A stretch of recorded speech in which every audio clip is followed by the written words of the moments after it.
মে মাহৰ ভিতৰত নহলে জুনৰ ফাৰ্ষ্ট উইকৰ ভিতৰত আপোনালোকে চেক 10,000 টকাৰ পাই যাব আতক মে মাহত জুন মাহত মাতক একেদিনে আই মাতৃসকলক চেক দি গুছি যাম হ'ব টিয়কটো একে জোৰহাটতো একে তিতাবৰতো একে দুদিন ইয়াতে থাকিম ৰাতিপুৱা জোৰহাটত দিম গধূলি তিতাবৰত দিম পিছদিনাখন ৰাতিপুৱা টিয়কত দিম মৰিয়নিত দিম হ'ব যেতিয়া মই চেক বিলালো এগৰাকী মহিলাই মোৰ লগত ফটো উঠিব খুজিলে ফটোটো নুঠে কেমেৰাটোত মই ক'লো বাইদেউ কেমেৰাটো বেয়া আছে নেকি বোলে নহয় 10,000 টকাটোৰ কাৰণে ৰখি আছো নতুন মোবাইল এটা কিনিম এতিয়া মই তেতিয়া বিহালিত কৈছো যে ভৱিষ্যতে মোৰ টকা পইচা অলপ বাঢ়িলে লাগিলে মোবাইল এটা ময়ে দি দিম ঠিক আছে কিন্তু এই 10,000 টকাটো মোবাইলত খৰচ কৰিব নালাগে এই 10,000 টকাটো যেতিয়া আমি ভাল কামত খৰচ কৰিম আপোনালোকে আজিয়ে ভিডিও ৰেকৰ্ডিং কৰি থৈ দিয়ক অহা বছৰ মই আপোনালোকক 25,000 টকা দিম তাৰ পিছৰ বছৰ 50,000 টকা দিম পাক্কা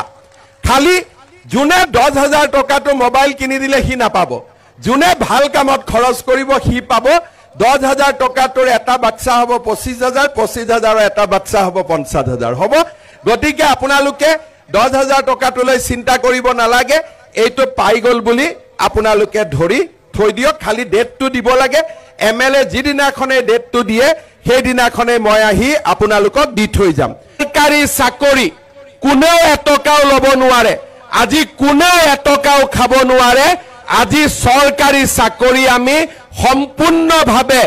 বিনামূলীয়া দুখীয়া ৰাইজৰ আমি ওচৰলৈ লৈ আহিলো আজি আপোনালোকে চিন্তা কৰক প্ৰথমবাৰৰ বাবে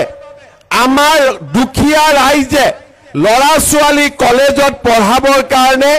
আজি ফিজ দিব নালাগে মেট্ৰিকত ফৰ্ম ফিল আপ কৰিবৰ বাবে ফিজ দিব নালাগে হায়াৰ সেকেন্ডাৰী পৰীক্ষাত ফৰ্ম ফিল আপ কৰিবৰ বাবে ফিজ দিব নালাগে নিযুত মইনা আঁচনি পাব ছোৱালীৰ পঢ়াৰ দায়িত্ব চৰকাৰে লৈছে বিনামূলীয়া চাউল পাইছো আজি ৰেশন কাৰ্ডৰ ওপৰত 5 লাখ টকালৈকে আমি চিকিৎসা ল'ব পৰা হৈছো আজি আমি কৃষকসকলে কৃষক সন্মান নিধিৰ ধন পাইছো আজি আমাৰ প্ৰধানমন্ত্ৰী আৱাস যোজনাৰ ঘৰ আহিছে আজি আমাৰ অসমখনত শান্তি আহিছে বন্দুকৰ শব্দ নোহোৱা হৈছে বোমৰ শব্দ নোহোৱা হৈছে আন্দোলন বিবৰ্জিত পৰিবেশত আজি আমাৰ ৰাজ্যখন ভাৰতবৰ্ষৰ ভিতৰতে এখন সৰ্বশ্ৰেষ্ঠ ৰাজ্যত পৰিণত হোৱাৰ দিশত আগবাঢ়িছে কেইদিনমান আগতে আমি এডভান্টেজ অসম পাতিছিলো অসমত 5 লাখ কোটি টকাৰ ইণ্ডাষ্ট্ৰীৰ বাবে মানুহে কৈ গল ইণ্ডাষ্ট্ৰী ডাঙৰ কথা নহয় কিন্তু মোৰ মনত চিন্তা এটাই এই যে 7,000 8,000 টকাৰ সিকিউৰিটি গাৰ্ডৰ চাকৰি কৰিবলৈ অসমৰ লৰাবিলাকে কৰ্ণাটকত আছে কেৰালাত আছে তামিলনাডুত আছে বেমাৰ আজাৰ হলে কোনো চিকিৎসা নহয় আনকি মৃত্যু হলেও মৃতদেহ অসমলৈকে ঘূৰি নাহে মোৰ এটাই লক্ষ্য যে অসমত আমি ইমান উদ্যোগ পাতিম যাতে কোনো মাক বাপেকৰ লৰা ছোৱালী 7,000 টকাৰ চাকৰি কৰিবৰ কাৰণে তামিলনাডু মহাৰাষ্ট্ৰত যাব নালাগে 1 লাখ টকাৰ কাৰণে যাওক 50,000 টকাৰ কাৰণে যাওক 7,000 টকাৰ কাৰণে আমাৰ যুৱক যুৱতীয়ে যেতিয়া বাহিৰত চাকৰি কৰিব যায় বেমাৰ হলে কোনে চাব মাক বাপেকলৈকে কি দিব আপোনালোকে নিজে চিন্তা কৰক আজি যেতিয়া অসমত এটা বছৰত 5 লাখ কোটি টকা বিজেপি চৰকাৰ যদি শাসনত আহে আপোনালোকে যদি আমাক আশীৰ্বাদ কৰে